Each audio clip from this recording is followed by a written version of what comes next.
दिवसापासून प्रलंबित असलेल्या अनेक मागण्या या पंचायत समिती व जिल्हा परिषद स्तरावर प्रलंबित आहेत।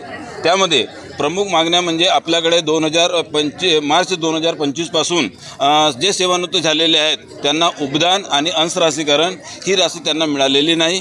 त्याचप्रमाणे आमच्याकडे शिक्षकांना नक्षलबत्ताची मागणी जी मान्य होती ते मिळालेली आहे, परंतु काही गोंदिया पंचायत समितीचे 24 आणि देवरी पंचायत समितीचे 7 लोकांना ते उर्वरित आहेत, आतापर्यंत त्यांना मिळालेले नाही। हा एक मुद्दा महत्त्वाचा आहे। आणि आमच्या आरोग्य कर्मचाऱ्यांना त्या संगणकाच्या संदर्भामध्ये एक साहेबांना निवेदन आणि एक फाईल आरोग्य विभागाकडून मूव्ह केली होती त्या मागणीसाठी सुद्धा आम्ही आहोत। त्याचप्रमाणे नक्षलग्रस्त घरवाडे व इतर थकबाकी जे आहेत पंचायत समिती स्तरावर प्रलंबित आहेत, पंचायत समिती स्तरावर प्रलंबित असलेल्या मागण्या पूर्ण करण्यासाठी जिल्हा परिषद स्तरावरून अनुदान जाणे गरजेचे असते। पूर्ण झाली नाही तर आपण पुढची भूमिका काय राहील? आपल्याला आदरणीय उपाध्यक्ष साहेबांनी आजच्या प्रसंगी आपल्याला 15 दिवसाच्या एक 15 दिवसाची एक सहमती वेळ दिलेली आहे आणि त्या वेळेचं आम्ही पालन करू आणि आपली 15 दिवसाची आम्ही सहमती देतो आणि आपण 15 दिवसामध्ये समजा ते मागण्या पूर्ण झाल्या नाही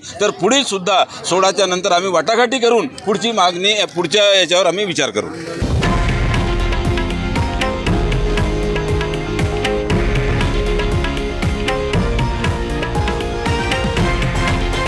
हे आहे देशातील नंबर 1 न्यूज नेटवर्क आणि आपण पाहत आहात TV9 मराठी, एकमेव।